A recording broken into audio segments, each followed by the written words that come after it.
Unha Xunta de Galiza que caeu na improvisación, que está demostrando a súa falta de capacidade para xestionar esta crise e que está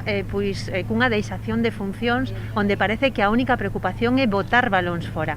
Así cualificou esta mañá Ana Pontón a actitude que está a adoptar a Xunta de Galicia con respecto ao regreso ás aulas. O fixo tras manter unha reunión cos representantes da Federación de AMPAs de Pontevedra. A portavoz nacional do Bloque Nacionalista Galego exixiu á Administración Autonómica que asuma as súas competencias e responsabilidades e que deixe de faltar ao respecto ás familias galegas. Nestos 6 meses puido decidir reducir as ratios, puido contratar máis profesorado, puido consensuar un protocolo e puido garantizarlle, polos tanto, ás familias que habería un inicio de curso con todas as garantías sanitarias, porque non podemos perder de vista que esta pandemia non pode facer que unha xeración de nenos e nenas perda algo tan importante como é o dereito á educación.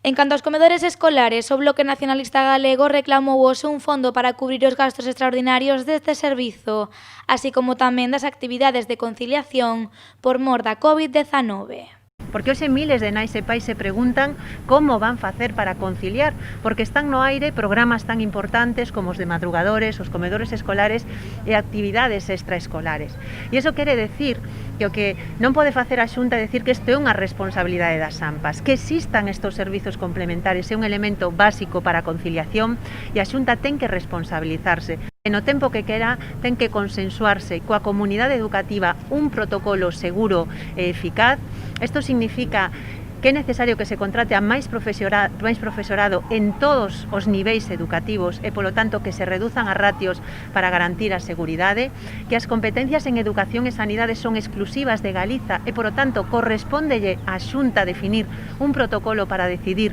que se vai facer en caso de que existan rebrotes nos centros e, polo tanto, que asuma as súas competencias e as súas responsabilidades. Co obxectivo de poñer unha solución aos problemas que rodean a volta ás aulas, Ana Pontón tamén anunciou hoxe que os concellos liderados polo Bloque Nacionalista Galego asumirán os custes da limpeza extraordinaria.